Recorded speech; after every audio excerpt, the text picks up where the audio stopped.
میت کو دفنا دیا، اس کے بعد سب سے پہلا کام اموال کو ڈیوائیڈ کیا جائے۔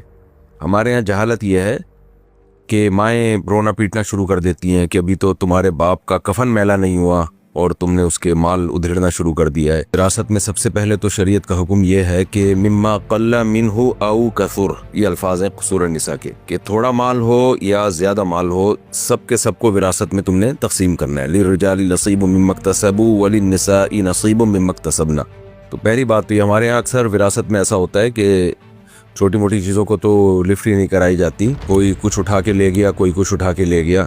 دوسری بات یہ کہ شریعت میں حکم یہ ہے کہ مرنے کے بعد تجہیز و تکفین کے بعد جو کام سب سے پہلے کیا جائے گا وہ ہے وراثت کی تقسیم۔ ہم جب بھی وراثت پہ فتویٰ لکھتے ہیں، اور ہمیشہ سے یہ صدیوں سے یہ چلا آ رہا ہے کہ میت کے مال میں سے اس کے کفن دفن کا، غسل کا، قبر کا خرچہ نکال کے، یہ خرچہ اسی کے مال میں سے کیا جائے گا، نکال کے یہ خرچہ نکال لیا اور میت کو دفنا دیا، اس کے بعد سب سے پہلا کام اموال کو ڈیوائیڈ کیا جائے۔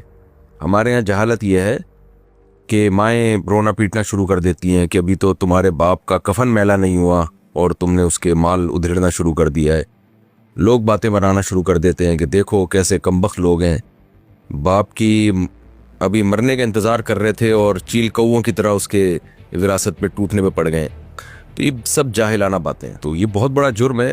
اچھا، نابالغ بچے اور بچی کی پرمیشن سے بھی آپ اس کا مال استعمال نہیں کر سکتے۔ کیسے کہہ دیا کہ اللہ تعالیٰ نے فرمایا کہ جب ان کا مال، جو بھی مال ہوگا، تم نے محفوظ کر لینا ہے، جب یہ نکاح کی عمر کو پہنچ جائیں، بالغ ہو جائیں، تو بھی فوراً ان کا مال ان کے حوالے نہیں کرنا ہے۔ فَإِنْ آنَسْتُم مِّنْهُمْ رُشْدًا، اگر تمہیں لگے کہ ان میں یہ صلاحیت پیدا ہو گئی ہے، کیونکہ ہوتا ہی ہے کہ ہو گئے 18 سال کے، 19 سال کے ہو گئے، آپ نے ان کو ان کا مال دے دیا، رشتہ دار کھا جائیں گے ان کا مال بے وقوف بنا کے۔ ایسا ہی ہوتا ہے ہماری سوسائٹی میں۔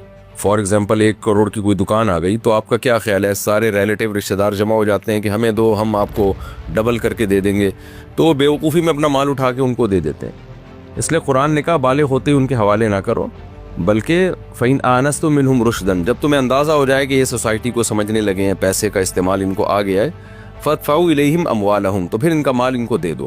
اور اس سے پہلے قُولُوا لَهُمْ قَوْلًا مَّعْرُوفًا، ان کو بتاتے رہو کہ ہم تمہارا پیسہ کھائیں گے نہیں۔ ہماری سوسائٹی میں ایسا ہوتا ہے، بتایا نہیں جاتا، تو بدگمانیاں پھیلتی ہیں۔ چھوٹا بھائی بڑے بھائی سے بدگمان ہوتا ہے کہ پتہ نہیں میرے باپ کا پیسہ کتنا ہے، تھا کہاں کھا گیا، کون کھا گیا۔ لڑکیوں کو بدگمانیاں ہوتی ہیں، پتہ نہیں ہمارے باپ کی فائلیں کہاں ہیں، کوئی بتا نہیں رہا۔ تو قرآن نے کہا ہے کہ اس کے مانگنے سے پہلے آپ نے اس کو یہ کلیئر کرنا ہے، اور اس کو دے نہیں رہے بچپنے کی وجہ سے، لیکن اس کو بتانا ضرور ہے کہ اتنا پیسہ ہے، آپ کا ہے اور آپ ہی کا ہے، یا آپ ہی کو ملے گا، آپ تھوڑے سمجھدار ہو جاؤ۔